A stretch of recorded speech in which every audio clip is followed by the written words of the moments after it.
guys, ang ating fried noodles is a Taiwanese style. So, ang nilagay ko dyan ay chicken.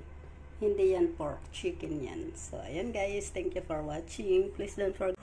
Good morning guys, it's me again, Leticia's Kitchen. For today's vlog guys, magluluto ako ng noodles.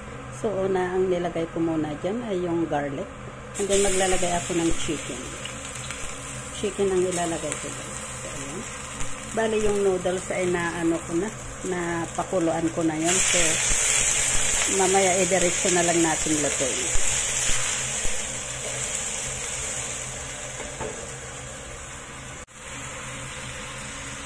So, ngayon nilalagay ko na ang gulay. Mayroon ako dito yung cheese, carrot, cabbage, at saka celery, at saka yung pechay.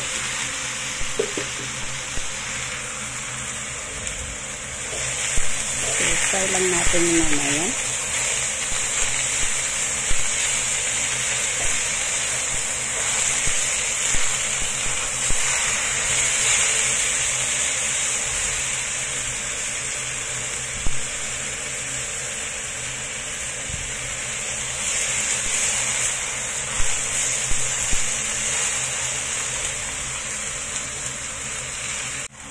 Ngayon maglalagay na ako ng water.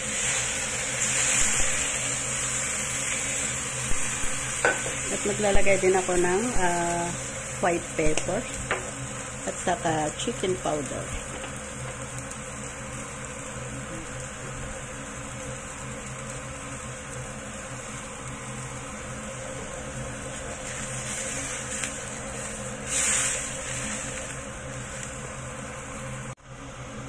Maglalagay din ako ng vegetarian mushroom oyster sauce.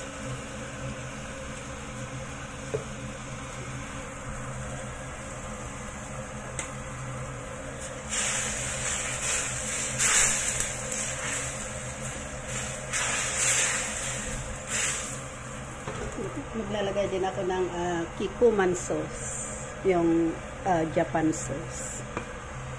Ayan, kaunti lang kasi medyo maalat yun.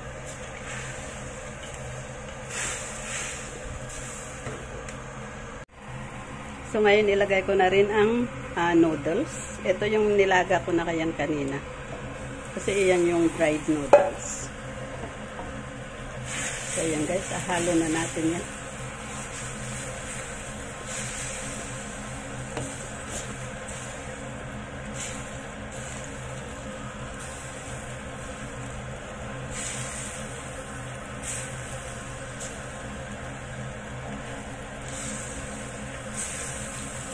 Yan ang ating fried noodles. Ang sarap guys yung ganitong luto ng noodles.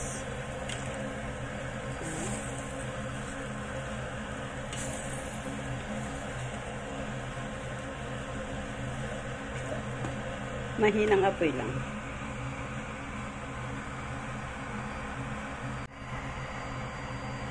Ngayon guys, maglalagay rin ako ng eggs. Ito yung frinay ko kanina. Kinat ko yan ng pahaba. So, ayan guys. I-mix natin. Kasi yung itlog masarap din sa noodles. Isa yan sa nagpapalasa sa fried noodles. Ito yung style, Taiwanese style na fried noodles.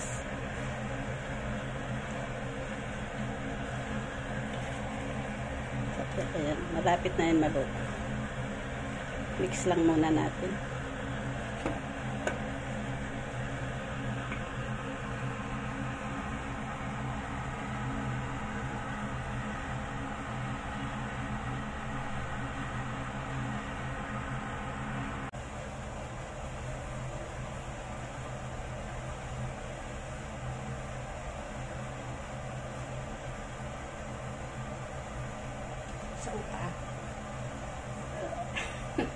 So, ayan na guys. Ayan, ang daming noodles for lunch.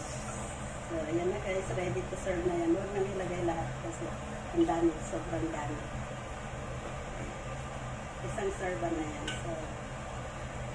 So, ayan na guys. Thank you for watching. Please don't forget to click like and share. Thank you. Bye-bye. God bless.